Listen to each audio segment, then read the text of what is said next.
Hi, Cooper Glover 1972, back with the next part of my entire DVD and Blu-ray collection. This is part 33, I believe.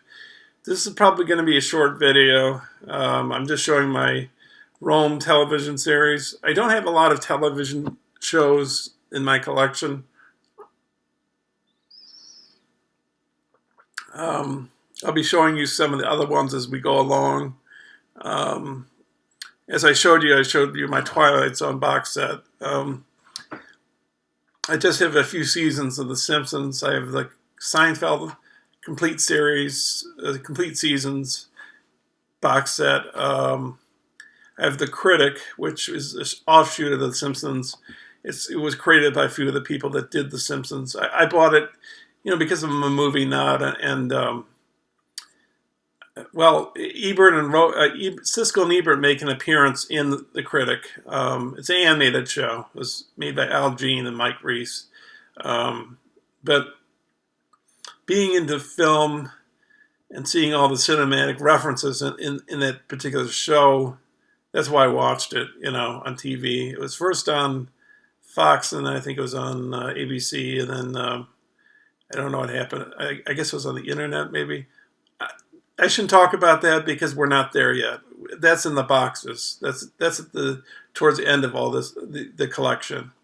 But anyways, one of the TV shows I have is Rome, which is I'm a sucker for sword and sandal movies and television shows. And when I say sword and sandal, what I'm referring to is ancient Rome, ancient Greece, ancient Egypt, ancient Persia, ancient Babylon. I even like bad ones because I like the way they talk, and I like the civilization and the just the whole milieu of it, I guess. So, anyways, that's the cover of the first season. There were only 2 seasons of this show, and I don't know if it really fared that well on television. It was on HBO. I don't have HBO. I never had it, but I bought this because it's about Rome, That's supposed to be Julius Caesar on the front, I believe, who's played by Kieran Hines, who's an Irish actor. And that's one of the... This particular show features... That's a centurion right there. I believe that's what they're called. I believe, let's see here. You got this piece of paper that comes with it. Maybe I'll read this to you. Every city has its secrets. The year is 52 BC. 400 years after the founding of the Republic, Rome is the wealthiest city in the world, a cosmopolitan metropolis of 1 million people, epicenter of a sprawling empire. The Republic was founded on principles of sheer power and fierce personal competition, never allowing one man to seize absolute control. But now those foundations are crumbling, eaten away by corruption and excess. After 8 years of war, soldiers Lucius Vorenus and Titus Pullo unwittingly become entwined in the historical events of ancient Rome, a serialized drama of love and betrayal, masters and slaves, husbands and wives. Rome chronicles a turbulent era that saw the death of a republic and the birth of an empire. So this is showing, as like in Shakespeare's Julius Caesar, it's showing how Julius Caesar he originally shared power with Pompey, and I can't remember the other figure. The other political figure, the triumvirate. But after he conquered Gaul and he came back, he became a dictator, basically.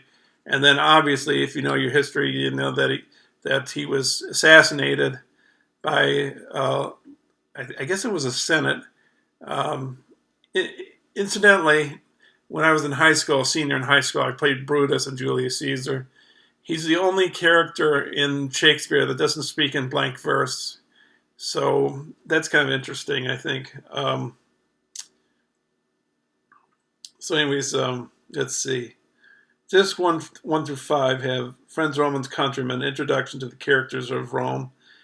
8 revealing audio commentaries with cast and crew. All roads lead to Rome, interactive on-screen guide, prepared by the series historical consultant Jonathan Stamp. Shot-by-shot Gladiator, a closer look at the thrilling Episode 11 fight sequence. Shot-by-shot Caesar's Triumph, detailing the production of the epic episode number 10 Triumph scene. Disc 6, The Rise of Rome, behind-the-scenes featurette on sets, wardrobe, and actors boot camp. When in Rome, featurette on the culture of ancient Rome. Photo gallery with over 50 never-before-seen images. So it's interesting to see this just the environment of this show, and you learn things like that women at the time were allowed very few freedoms. They were supposed to stay indoors. They weren't allowed to participate in politics. So let's see. That's Caesar right there. There's a boy that Caesar becomes. I think Caesar and him become close. Well, I don't know if they become close, but the boy, he's going to become important in season number 2, and he's going to become he's an important historical figure in world history.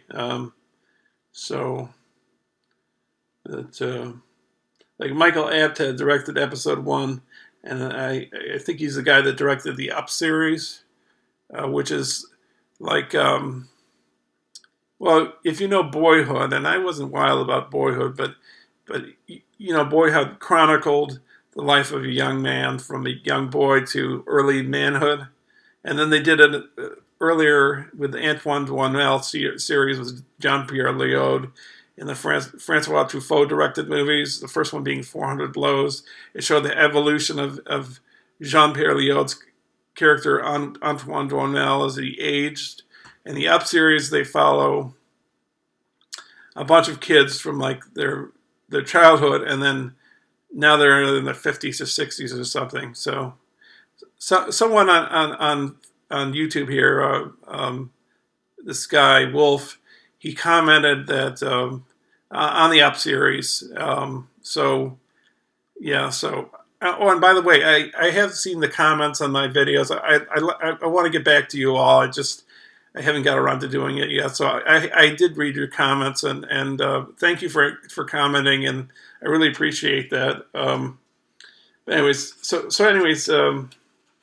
Yes, and you learn interesting facts about ancient Rome, like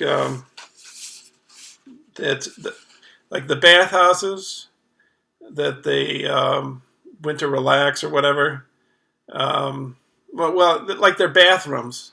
Their bathrooms, they were very dirty and smelly people. They were like they used a sponge.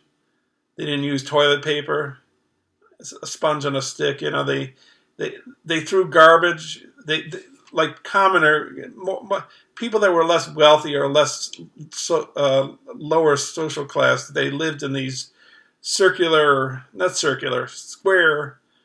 apartments with different levels, and there was like a courtyard in the middle of these people's apartments, and they would just throw the garbage into the courtyard and just let it pile up, and of course that would cause disease, obviously, and so they weren't the cleanest, they didn't have good hygiene, they were just, but it's fascinating. I find it interesting to learn all these kinds of things. So anyways, but it's kind of the two characters we follow. who witness all these things, like Cleopatra and Mark Antony and Caesar and all of that. I don't find the two guys that interesting, really. Um, but they're centurions, and or one of them's a centurion, the other one, I guess, is like a foot soldier. Is foot soldier the right word? I don't know, but they're sort of witnesses to all these events happening in ancient Rome, these historic events. They're bystanders viewing these things. So they view Cleopatra. They're with Caesar in Gaul, and also you see other people. Those two characters, they're fictional, I believe, but like you see the real people too, like Mark Antony, Caesar. You see Cato. You see Pompey. So you see all these characters and how they acted during this time period. So then we go to the second season, Rome's second season. This one, the box set itself, is different than the first one. The first one's paper. I guess this is paper too, but it has this like solid. It's like a box kind of. The other one was a box too, but it's more firm. It's like maybe it's like wood or something. I mean, it's really strong. It's I don't know. I don't know if I'm explaining it well enough, but yeah. So also in Rome, there's this place called, what's it called? I think we had that word today in our. Is it called? I think it's called the Forum, and there would be a guy while people were walking around Rome, maybe like buying food and other items, and he would speak in a loud voice, and he would announce the news of the day, So that was like the forum. Now we have forums on the internet, we have forums in other capacities or ways of doing things, but I think that's where like the forum actually came from, the original way came from. So anyways, we got this right here.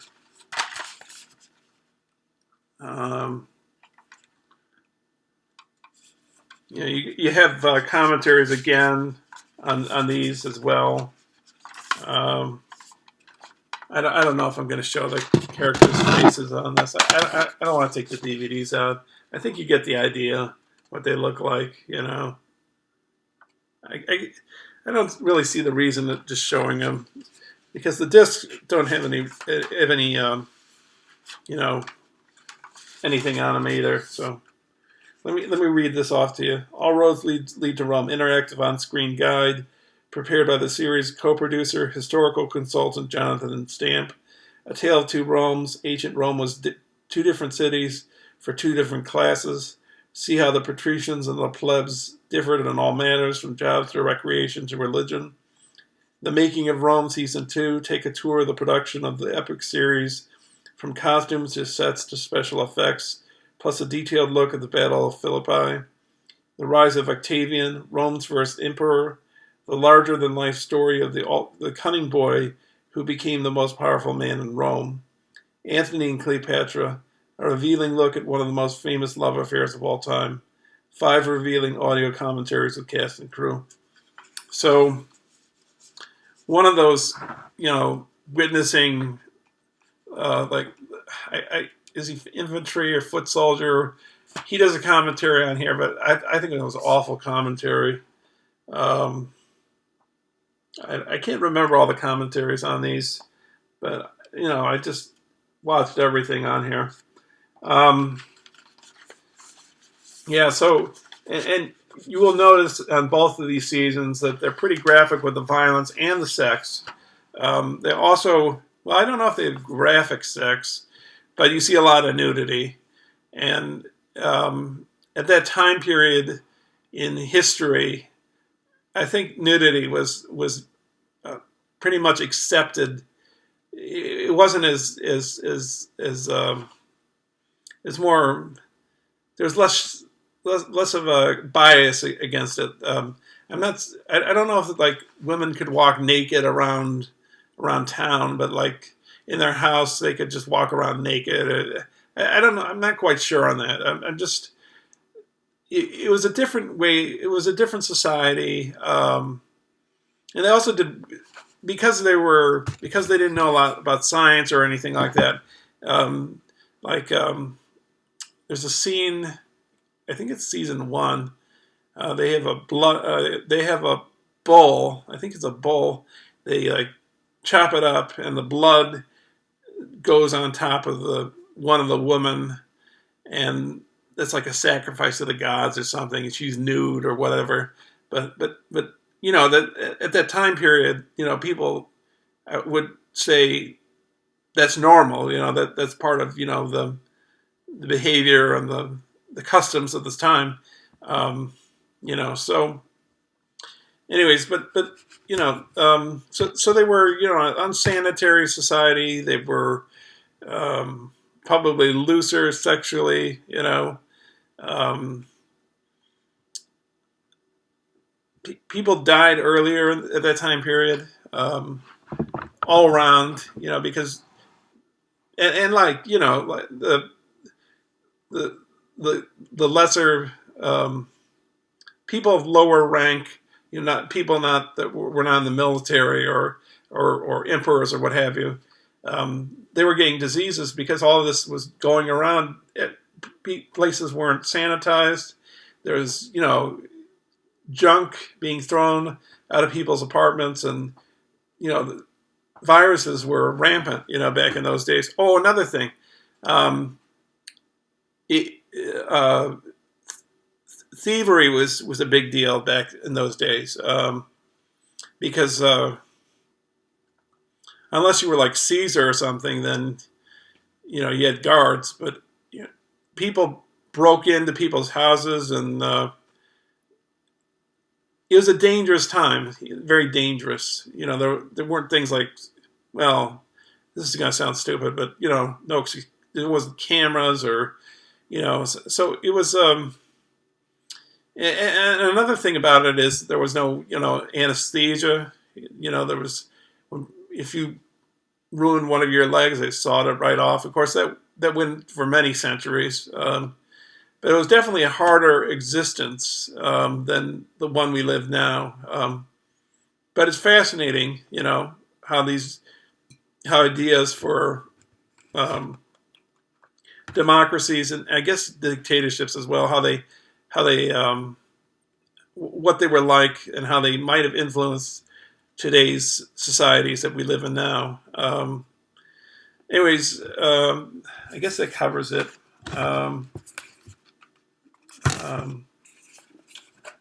I just find these sword and sandal movies and television shows fascinating. I haven't watched everything. I've watched some things. I remember my mother liking a show, liking a movie. I don't know.